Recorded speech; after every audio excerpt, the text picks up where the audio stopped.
Hello everyone, how are you? Welcome to my Sonar Haat channel. आज के এনেছি মশলাহীন আলুর চাপ অর্থাৎ প্লেন আলুর চাপ। কোনো মশলার ঝঞ্ঝট নেই, একদম সিম্পল আলুর চাপ। এরকম আলুর চাপ কিন্তু খেতে দুর্দান্ত লাগে, বিশেষ করে বাচ্চাদের এটা পেটের জন্য খুবই প্রয়োজন এবং বৃদ্ধরাও তাদেরও এটি একান্তই এই আলু ভাজাটা খাওয়ার দরকার। তাহলে খুবই সহজ পদ্ধতি। আপনারা এরকম করে অনেকেই হয়তো নাক সেটকেন, কিন্তু এরকম আলু চপ একবার করে খেয়ে দেখবেন, দারুণ লাগবে।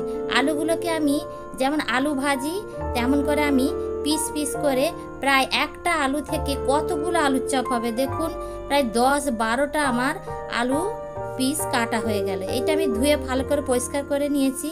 এতে আমি কিচ্ছু দেব না, শুধু নুন দিয়েছি, আর যেটা দেব একটু জিরা গুঁড়ো দেব, আর একটু গোলমরিচের গুঁড়া দিয়েছি।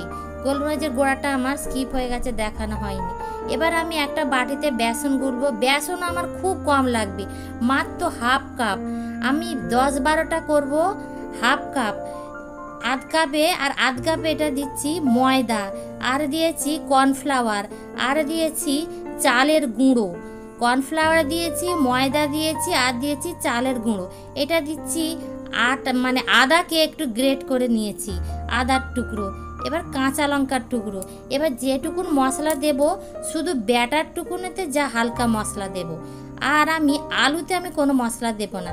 এটা যেটা দিচ্ছি ধনে পাতাকে কুচি কুচি করে দিয়েছি ব্যাটারে। নুন দিলাম স্বাদ মতো নুন। এবার এটা যেটা দিচ্ছি হলুদ গুঁড়ো, লঙ্কা গুঁড়ো, আর সামান্য আর জিরা গুঁড়ো আর দেব না, তার কারণ আলুতে আমি জিরা গুঁড়ো দিয়েছি। এবার এটা একটু জল দিয়ে ব্যাটারটা একটু মাখবো। মোটামুটি এখানে আমার এটা যেটা দিচ্ছি, এটা আমি বেকিং সোডা দিয়েছি। আপনারা বেকিং সোডার বদলে বেকিং পাউডারও দিতে পারেন, হ্যাঁ, যে কোনো একটা দিলেই হবে। তাহলে বন্ধুরা এটা একটু জল দিয়ে মাখে নিলাম। তাহলে আমার মাত্র বেসন মাত্র হাফ কাপ, তার সঙ্গে যেটা দেবেন একটু ময়দা দেবেন, আর একটু যেটা দেবেন চালের গুঁড়ি দেবেন, আর যেমন বেকিং সোডা বা বেকিং পাউডার দিয়ে ব্যাটারটা আমার করলো। ওই ব্যাটারটা খুব পুরু হয়, শুধু বেসনের ব্যাটারটা অতটা ভালো লাগে না।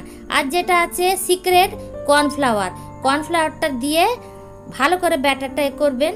আর এবার আমি ব্যাটারে দেখুন আলুগুলো ডোবাচ্ছি আর গরম গরম তেলে ফেলে দিচ্ছি। একদম অতি সহজ পদ্ধতিতে, খাটনি নেই। সারাদিন আপনাকে রান্নাঘরে বসে থাকতে হবে না, যাবেন আর সঙ্গে সঙ্গে আপনি আলুর চপটা তৈরি করে সকলে পরিবারের সামনে তুলে ধরবেন। দেখুন আমার কি মোটা পুরু আমার আলুর চপ হয়ে গেল। এই প্লেন আলুর চপগুলো এতটাই পুরু হয়, এতটাই ক্রাঞ্চি হয়, আর ভেতরটা এতটাই নরম হয়, বাচ্চা বুড়ো সকলেই 5-6টা খেয়ে নেবে, ঝালে একদম হোহা করবে না। দেখুন এইগুলো রোজার মাসের ইফতারিতেও এই আলুর চপ আপনারা খেতে পারেন। সবসময় বাজার থেকে এক গাদা টাকা দিয়ে কিনে মশলাদার খাবার সবসময় পেটে সহ্য হয় না।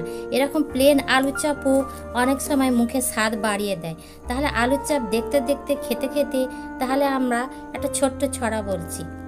বসন্তের দক্ষিণা বাতাস গায়ে মেখে, সূর্য ঢলে বাঁশ বনের ফাঁকে, ছেলেরা বাসায় ছোটে বিকেল শেষে, মন ভরে না খেলার রেসে, ক্ষুণ্ণ মনে মাকে জ্বালায়, খিদে খিদে করে বাড়ি মাথায়, সোনার হাত দেখে মায়ের বুদ্ধি খোলে, এক বাটি মুড়ি আর প্লেন আলুর চপ দেয় ছেলের কোলে, অশান্ত ছেলে ধরা দিল পড়ার জালে।